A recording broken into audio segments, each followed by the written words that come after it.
There's something strange about silence, not the kind that feels empty, but the kind that feels like a room breathing on its own. You know those moments when the world goes still? No buzzing phone, no one calling your name, just space. And maybe your own heartbeat for company. Some people call it loneliness. But is that always true? What if being alone isn't something to fear, but something we've forgotten how to feel? We're wired for connection, yes, but in chasing constant connection, maybe we've lost our connection to stillness. This isn't a sermon about putting your phone down. It's not about becoming a monk or vanishing into the woods. It's a whisper, a wondering. What if solitude isn't the enemy, but a door? One we've walked past so many times we've forgotten what's behind it. Let's pause here. You can feel alone in a crowd. You can feel crowded in your own mind. But then there are those rare moments when you're simply with yourself. No masks, no explaining, no needing to be on. Alone, not lonely. Like a cup of coffee that tastes better because no one's watching. Like a playlist you don't have to justify.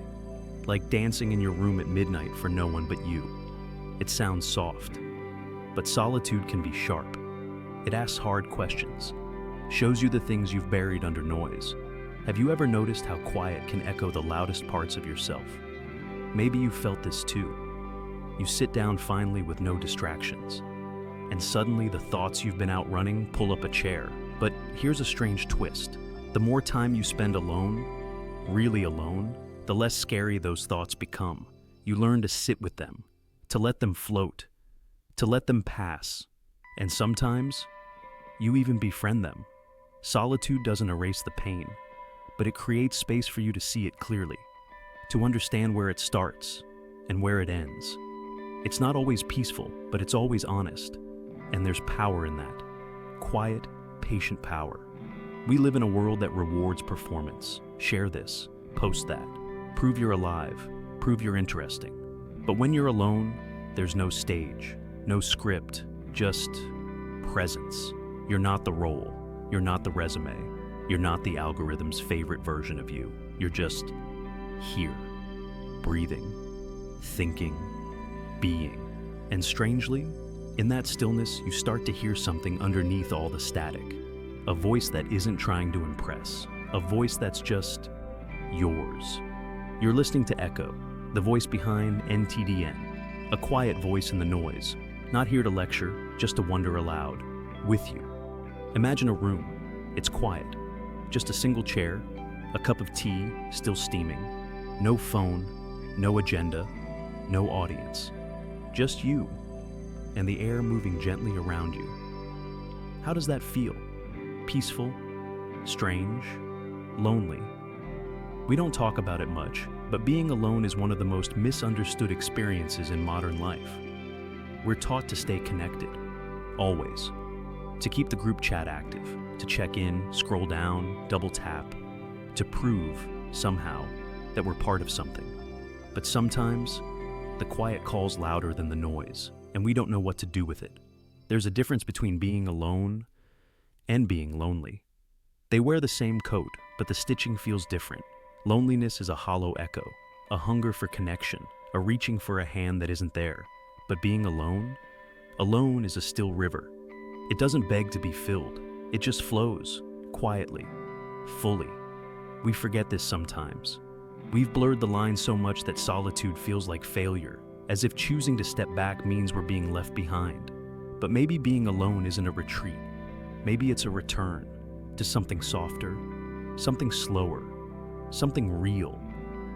Let's stay here for a second. How often are we really alone these days? Truly alone. Not just without people, but without distraction, without noise, without the endless scroll trying to fill the silence before it even has a chance to speak. Solitude isn't silence, it's space, and space can hold a lot. It can hold your thoughts, your confusion, your softness, your clarity, but it takes practice. It's not easy being with yourself. You might meet parts of you that you've ignored, memories that knock softly on the door you thought you locked, questions that drift in just when you were trying to feel nothing. But here's the thing. That's not weakness. That's presence. That's aliveness.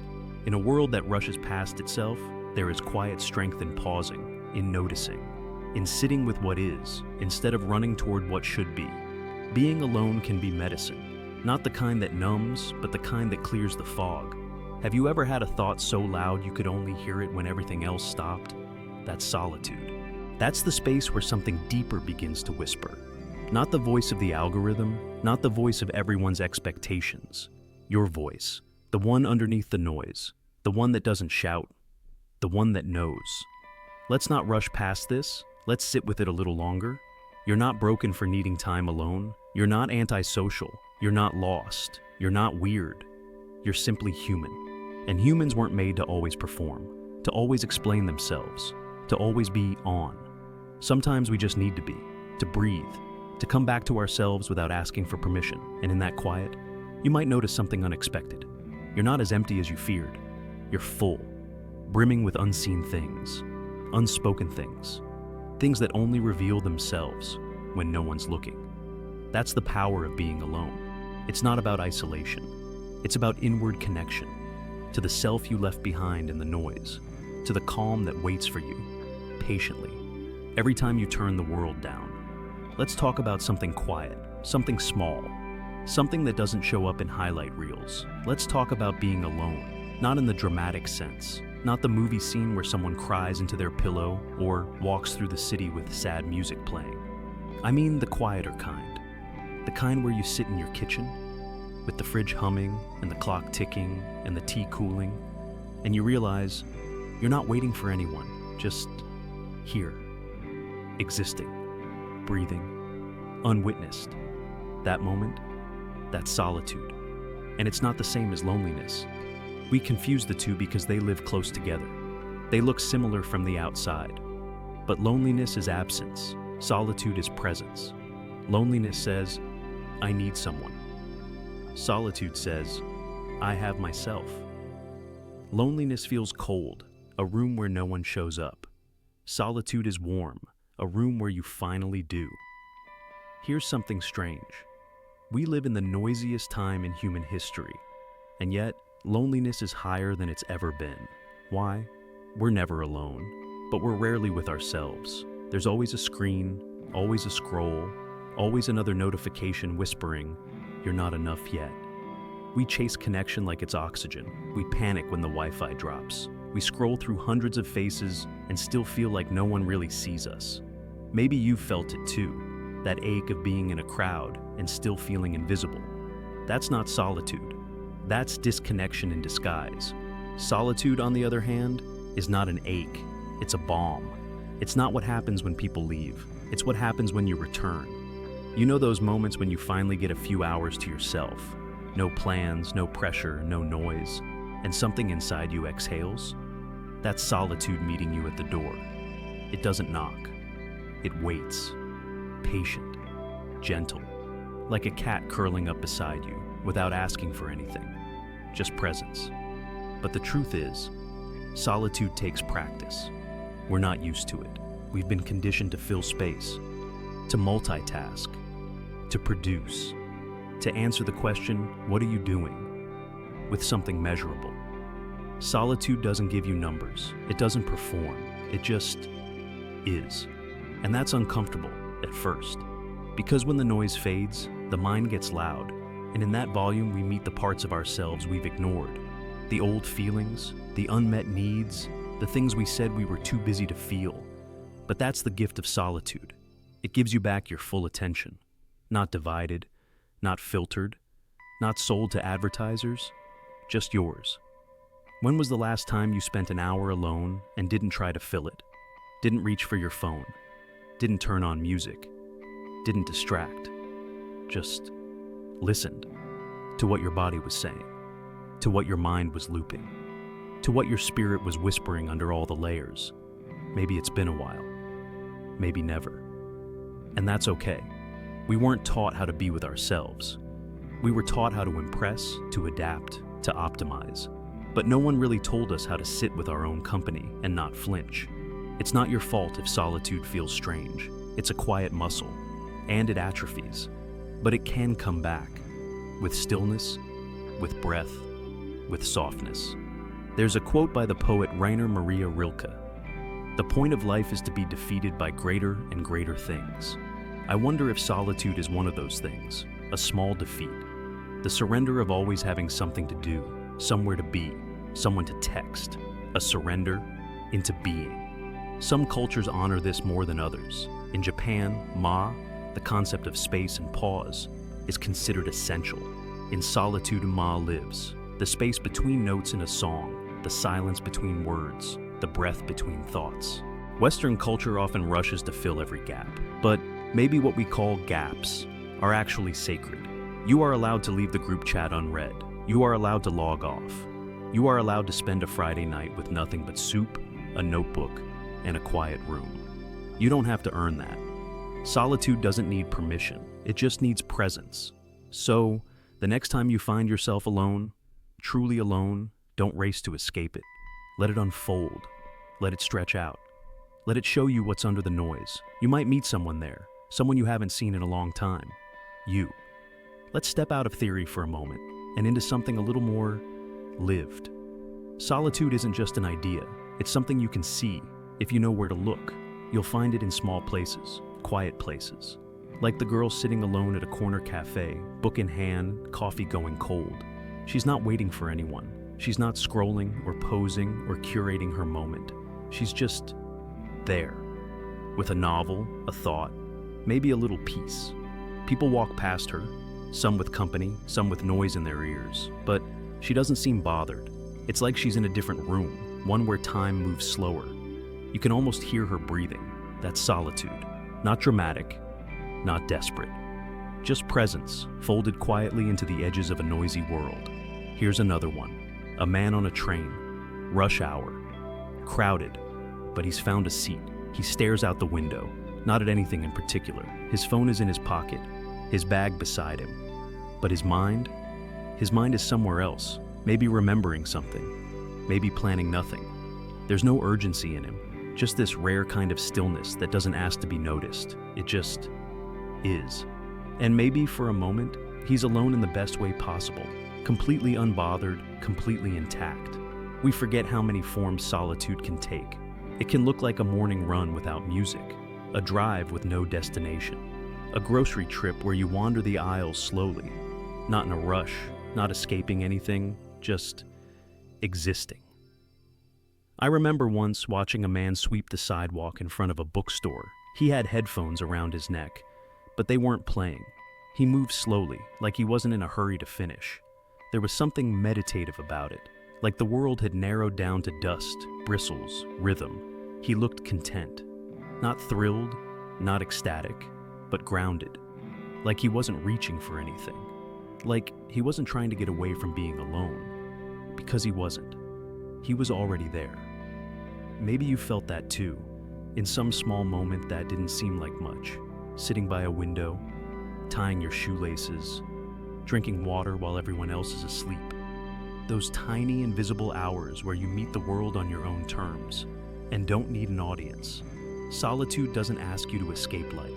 It asks you to enter it more honestly, without the costume, without the commentary, just the feeling of being awake and alive and enough. There's an old metaphor I heard once, that your soul is like a pond, and every time you add noise, distraction, urgency, it's like throwing pebbles into the water. The surface ripples, the reflection blurs. But when you stop, when you just stop, the water stills. And suddenly, you can see clearly. Your own face, your own truth. Not filtered, not distorted, not performative. Just you. Real solitude is like that. It gives the self back to itself. But it only works if you're willing to sit with the stillness. If you don't need to narrate it, or record it, or share it for approval, because the moment you do, it becomes something else. Not solitude, just more noise wearing a different mask. Let's bring it closer. Have you ever had one of those nights where you're not tired, but everyone else has gone quiet? You walk to the kitchen, you drink water in the dark. Maybe you open a window and feel the cool air move over your skin. No conversation, no distraction, just the hum of the fridge and the distant city, and your own breath. That's not loneliness, that's intimacy with yourself. There's a kind of magic in doing things for no reason, washing dishes slowly, sitting in a park without a phone, watering a plant and not telling anyone. Those moments are small, but they matter because they're real, because they're yours, because they remind you that you exist outside of performance. Solitude teaches you how to belong to yourself, not in a loud, defiant way, not in some self-love Instagram post, but in a quiet, tender way. The kind that doesn't need a caption, the kind that says, "This is enough, I am enough." Solitude feels poetic. It feels emotional. But what if it's also biological? What if the stillness we avoid is actually something our minds and bodies need? Let's talk about what the research says. Not to prove a point, but to slow down even more, to bring science and soul together. There's something called the default mode network, a part of your brain that activates when you're not doing anything on purpose. It's what lights up when you're staring at the ceiling, or walking with no destination, or lying in bed watching shadows shift on the wall. Dr. Andrew Huberman calls it the brain's self-reflection mode. It's where your mind organizes memory, processes identity, and integrates emotion. But here's the catch. It only comes online when you're quiet, when you're not problem-solving, not performing, not reacting, when you're just being. This is why solitude feels healing, because it literally is. When you're alone, your brain starts cleaning house. It files away the day. It checks in with your nervous system. It whispers what you've been ignoring. And maybe that's why we run from it. Because being still means hearing the truth we've muted. Dr. Cal Newport, author of Digital Minimalism, talks about solitude deprivation. That's the condition of going days, even weeks, without a single moment free from external input. No silence, no space, just constant incoming. Podcasts, texts, TikToks, news, noise. We drown in connection and call it living. But Newport warns, without regular solitude, we lose part of ourselves. We become reaction machines. We forget how to think deeply. We lose our taste for our own mind. There's another study, this one from the University of Virginia. Participants were asked to sit alone in a room for 15 minutes. No phone, no music, just them and their thoughts. Many of them found it so unbearable that they chose to give themselves electric shocks rather than sit in silence. That's not a metaphor. They literally shocked themselves because the discomfort of solitude felt worse than pain. That's how far we've drifted. We'd rather suffer than sit still. But it doesn't have to stay that way. In fact, solitude, like any skill, can be relearned. And when it is, it becomes a superpower. Tim Ferriss, host of The Tim Ferriss Show, says his most important decisions have come during solo retreats. No input, no internet, just time and space. Because when everything else quiets down, you can finally hear your own signal. Lex Fridman, too, in his long-form podcast Conversations with Scientists, Monks, and Thinkers, often returns to solitude as a theme. He describes it not as being alone, but as being deeply with oneself. That's a subtle but important shift. Solitude isn't absence, it's presence, intimate, unfiltered, undivided. Even the Stoics knew this. Marcus Aurelius, the Roman emperor who ruled a chaotic empire, wrote nightly in his journal, not for anyone else, just for clarity, just for self-honesty. That was his solitude, his medicine. Modern neuroscience echoes that need. Functional MRI scans show that during quiet, unfocused moments, the brain enters theta wave states, associated with insight, memory consolidation, and calm. In other words, solitude makes your brain wiser and calmer, but only if you let it, only if you resist the urge to fill every pause with stimulation. There's also emotional benefit. Solitude allows your nervous system to reset, to shift out of fight or flight and into rest and restore. It's like pressing a soft internal reset button. And when that happens often enough, you begin to feel different in the world. Less reactive, less dependent on the next ping, the next post, the next thing. You become rooted, and that changes everything. A group of researchers in the UK studied deliberate aloneness. They found that people who chose to be alone, even just for short periods, reported higher levels of self-acceptance, greater emotional balance, and a stronger sense of purpose. Not because they figured everything out, but because they gave themselves space to ask better questions. Sometimes the best question isn't, what should I do? But what am I really feeling right now? And that answer only shows up in silence. This isn't to say that solitude is a cure-all, or that it's always pleasant, or that everyone will love it right away. It's just to say it matters more than we think, more than we're told. And it might be exactly what we've been running from and needing all along. So next time you feel overwhelmed or overstimulated or simply scattered, don't just look outward. Don't just scroll. Don't just share. Don't just consume. Pause. Step back. Step inward. And listen. There's intelligence in the quiet. There's science in the stillness. There's peace beneath the pattern. And it's been waiting for you to slow down enough to feel it. We don't just live in a world of noise. We live in a world that fears the absence of it. Solitude used to be natural, even necessary. But now, it's suspicious. It's strange. It makes people uncomfortable. Are you okay? They ask when you say you stayed in on a Friday. Everything good? When you go off the grid for a while. Being alone isn't just misunderstood, it's pathologized.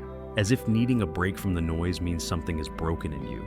But the truth is, this culture isn't built for stillness. It's built for broadcast.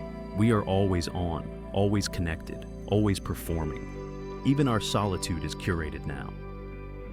#self-care, #alone time, #me day.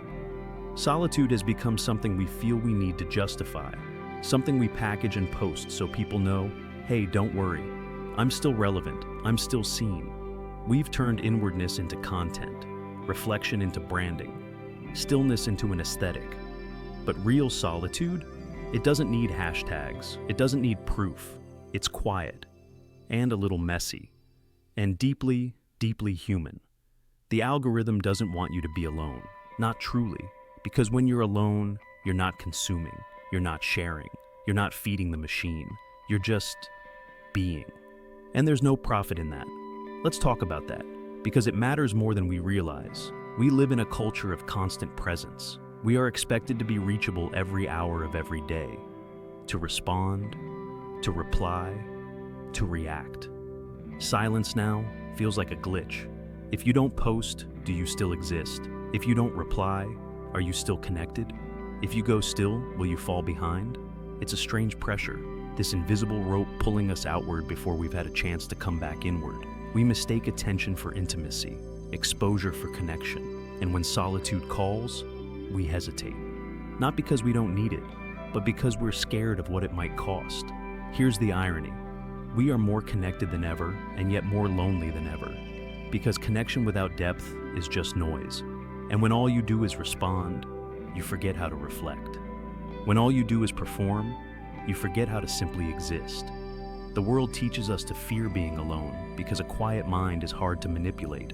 A still person is harder to sell to, harder to distract, harder to control. So we're taught that silence is awkward, that stillness is unproductive, that solitude is antisocial. But what if that's the lie? What if solitude isn't a red flag, but a form of resistance? Think about it. To sit with yourself without reaching for the world. That's radical now. To be whole without feedback. To think without posting. To be without broadcasting. That's power. And power makes systems uncomfortable.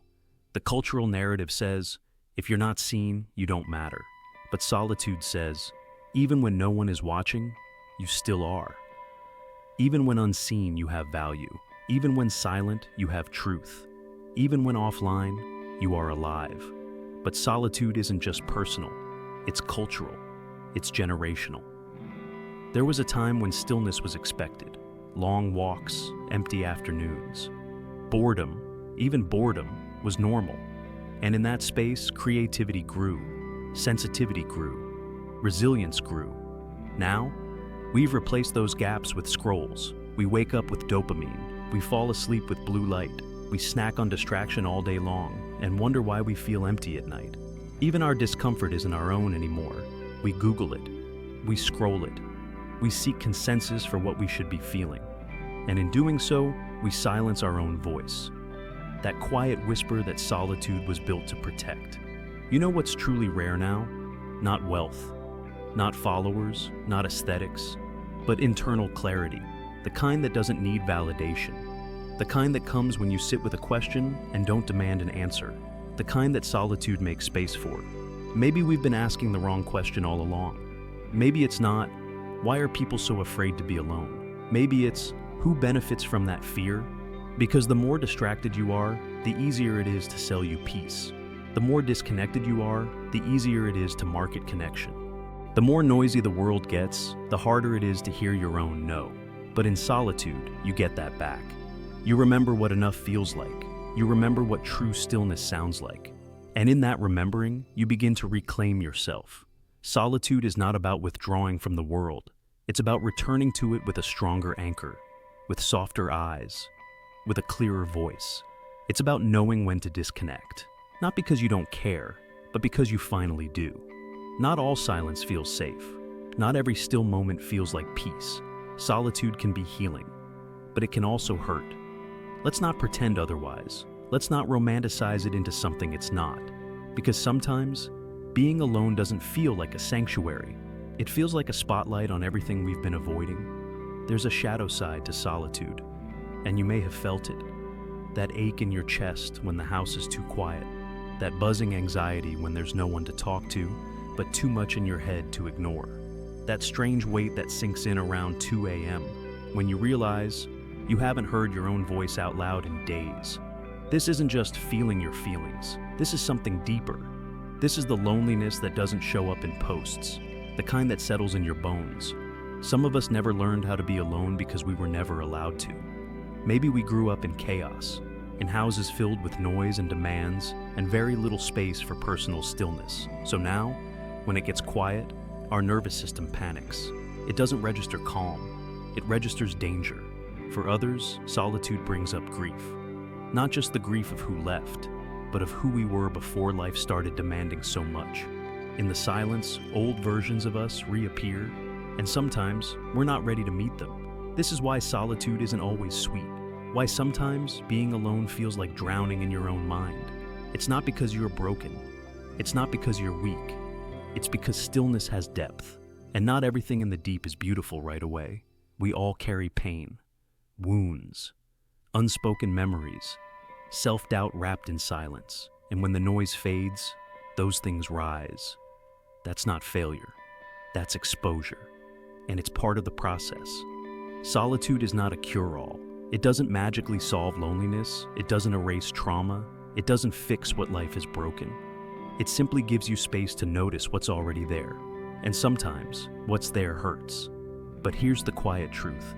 Healing often begins in that space. Not with answers, but with witnessing. With being with the feeling instead of running from it. You don't have to love being alone. You don't have to enjoy every second of silence. You don't have to meditate in a mountain cabin and feel enlightened. Sometimes, solitude is sitting on your floor, eating toast at midnight, trying to remember who you are, and that's okay. That counts. Psychologist Dr. Susan Pinker notes that humans are wired for connection, yes, but also for recovery. And solitude, when it's intentional, can offer that recovery. But only if we hold it gently. If we don't use it to punish ourselves. If we don't use it as proof that we're failing. If we don't weaponize stillness against our own soft hearts. There's a big difference between chosen solitude and forced isolation. And if you're in the latter, if you've been left or forgotten or cut off, this isn't the kind of solitude we celebrate.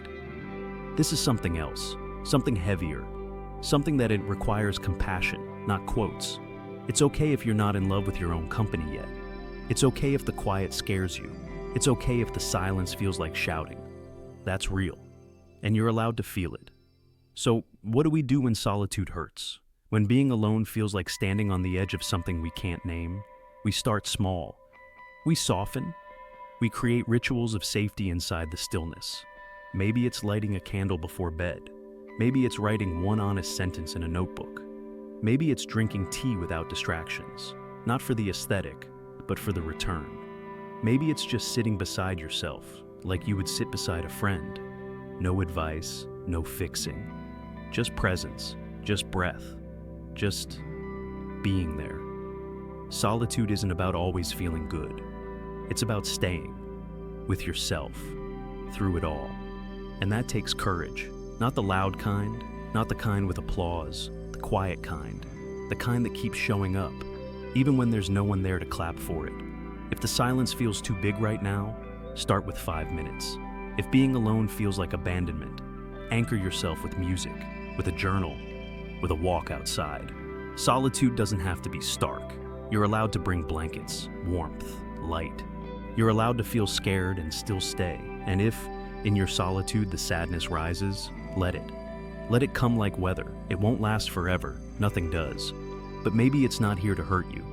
Maybe it's here to teach you that you can survive the quiet without falling apart. That you don't have to run every time the world goes still. Let yourself be human in the silence, messy, tender, in progress. Let the quiet be what it is, not perfect, but real. And in time, you may find that what once felt like emptiness was space, waiting to become yours. Let's slow it all the way down now. No more concepts, no more studies, just breath, just presence, just you, here, with the sound of a voice that's not trying to teach, but to sit beside you. Let's not try to figure it out for a moment. Let's just ask something quiet. Who are you when no one is watching? Not who you want to be. Not who you've convinced others you are. Not the identity stitched together by routines and roles, but the deeper version. The version that shows up in stillness. When everything else falls away, who remains? There's a moment that happens sometimes in solitude. A gentle unraveling, like threads loosening, armor softening. You realize how much effort it takes to be in the world, to hold yourself together, to meet expectations you didn't create. And then, in the silence, you don't have to anymore. Not in that moment. That version of you, unguarded, unfiltered, unpolished, is not broken. It's not the unfinished you. It's the real you. The part that never needed fixing, just witnessing. But here's the thing. We rarely give ourselves the gift of that meeting. We're too busy, too distracted, too afraid of what we might find. What if the thoughts are dark? What if the memories rise up? What if I feel lost? These are real questions, but still, the only way out is through, and the through is silence. It's sitting still enough to watch your thoughts arrive without becoming them, to see fear and not flinch, to see longing and not chase, to see grief and not numb it immediately. This is what solitude invites, not ease, but honesty. And in that honesty, something incredible happens. You remember. You remember who you were before the noise, before the likes, before the shame, before the pressure. You remember the first version of yourself, the one that wondered, the one that created things without needing them to go viral, the one that rested, the one that laughed for no reason and cried without apology. You remember being just human. And in that remembering, you soften. You realize you don't need to earn your own presence. You don't have to qualify it with achievement or beauty or usefulness. You are allowed to simply be, even now, especially now. Have you ever looked in the mirror after a long stretch of noise, meetings, messages, updates, and thought, I don't even recognize this version of me anymore? That disconnection, it doesn't come from failure. It comes from forgetting, from absence. And solitude, when chosen gently, can be a reunion, a returning, a remembering. But remember, this isn't about answers. This isn't about clarity every time. Sometimes you sit with yourself and all that shows up is fog, and that's okay. Fog is still part of the landscape. And just because you can't see the path doesn't mean you've lost it. You're still walking, still breathing, still here. You are not your productivity. You are not your timeline. You are not your follower count. You are not your worst moment. You are the quiet awareness beneath all of it. You are the still center that remains, even when everything else changes. And solitude? It helps you find that center again. It doesn't fix everything, but it reminds you you are not a machine. You are not meant to be on all the time. You are allowed to retreat, to exhale, to go inward and still be whole. Some days, solitude will feel holy. Other days, it will feel hollow. Let both be true. Let both be okay. You don't have to romanticize it. Just stay with it, as gently as you can. So, tonight, or tomorrow morning, or the next time the world feels too loud, try it. Turn everything off. Just for a while. No music, no messages, no noise. Sit with yourself like you would an old friend. Not to interrogate, not to analyze, just to sit. Let the silence speak. Let the stillness guide. Let the version of you've been trying to fix finally breathe. There is a self in you that doesn't need explaining, a self that was never meant to perform, a self that is already enough, and it lives right here, beneath the noise, beneath the scroll, beneath the pressure, waiting for you to return. We've wandered through a lot of silence together, not to solve it, not to escape it, just to sit with it. And maybe now, as we arrive at the end, there's no need for a big conclusion. Maybe this stillness right here is the point. Solitude isn't a destination. It's not a productivity tool. It's not a trend. It's a return to your voice, to your breath, to your own eyes in the mirror. We often think growth means expansion, more connections, more noise, more doing. But sometimes growth means reduction, clearing space, letting go, learning how to be with yourself, without distraction, without judgment, just presence. There's nothing to fix here, no next step to chase, no 10-point plan. You don't need to prove anything. You don't need to become someone else. You just need to remember that you were never incomplete.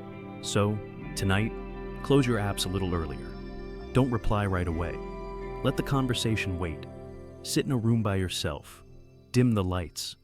Let your thoughts come, even the hard ones, and just be there, with your tea, with your breath, with the quiet ticking of whatever life is trying to tell you when you stop running from it.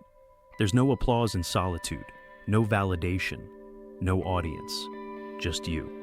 And in a world where everything demands performance, maybe that's the most radical thing you can do. Here's something I've been thinking.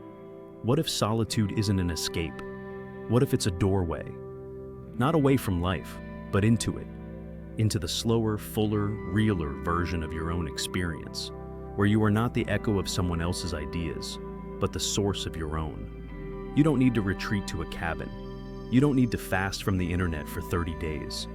You just need a moment, one honest moment where you meet yourself again. Maybe that happens in the shower, or on a quiet walk, or staring out the window with nothing on your mind. Those moments, the ones no one else sees, are where your real life happens. So, if you take anything from this, let it be this. You are not empty when alone. You are not broken in the quiet. You are not lost without feedback. You are whole. You are here. You are already enough. And even when the world feels unbearably loud, you still carry silence inside you, a place no one can touch, no algorithm can reach, no noise can drown out. That place is yours, and you can go there anytime you need. I'll meet you there again sometime, when the world gets too fast, when the noise feels endless, when you need a reminder that being with yourself is not loneliness, but liberation. You'll know where to find me. I'll still be here, a quiet voice in the noise, echo,